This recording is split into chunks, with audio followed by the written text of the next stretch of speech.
What do you think about smaller micro drum sets like the Pearl Midtown, the Sonar AQX Micro, the Tama Club Jam? Sure. Well, I had the Safari for years, and that kit made me really fall in love with them, or at least just entertain the idea of like what can be done with a much smaller kit. I like them, man. I like them a lot. I think especially if I could go back and sort of examine like my touring days and gigging days, like, man, there was a lot of time spent lugging around 22 and 24-inch kick drums and 16-inch floor toms. And, you know, I really don't know.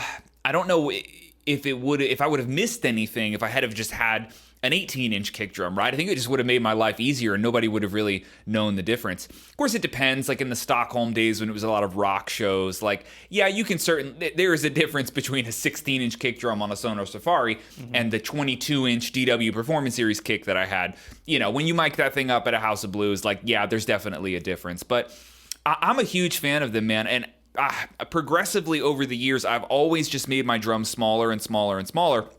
There's a certain limit. I don't think I'd ever go below 20 inches for my kick drum, things like that. But for example, like 14-inch floor tom, to me, that's amazing. You know, right next to my snare. I just love that size. I love the rebound that I get off of it.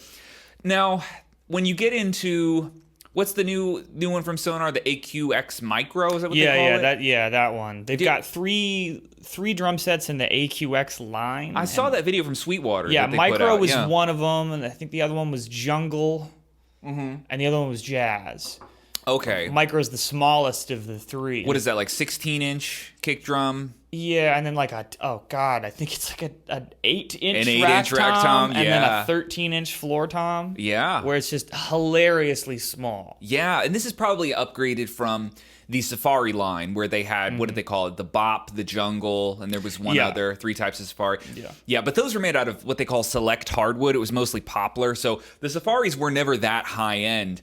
You know, my Sparkle Blue Safari that I used to make a ton of videos that are actually still on this channel was back in like 2014, 15, something. I don't know. I bought that when I worked at Sam Ash, and even with my discount working there, it was like $275 out the door.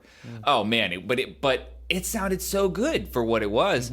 I also really like them in the realm of a practice kit, right? Because I do think sometimes it's nice to have a kit that is separate from your main one. So if you're like a gigging or a touring drummer, you have your nice drum set that maybe stays in the cases and you only bring that out when it's time to go record something, time to play the show. But at home, you can have a much more smaller, compact, but still fully acoustic kit that you can use like some of the different muting options on, right? So you can keep it a lot quieter. That's kind of what I ended up using the Safari for over the years, was just keeping it, you know, I would mute it up and keep it as like the low volume practice sort of set. Man, I love them. I miss having a kit like that for sure. So I'm going to give it the hard accent. I think they're underrated, and I think sometimes people, especially if you come from a rock background like I did, you get convinced that larger sizes are better, and they certainly are for certain purposes or certain applications. Yeah, you do need size to get a certain sound, but I think for the most part, a lot of people just, they look at them as like they're like toys in a way, where it's like not a real drum set. But dude, I've played, DW makes one, I think it's called the DW Bop.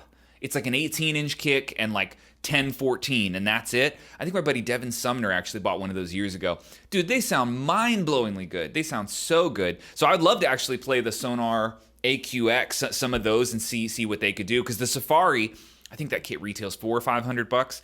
Dude, that thing sounds amazing for the price. So yeah, I'll give it the heavy accent. I love small kits, man. Absolutely.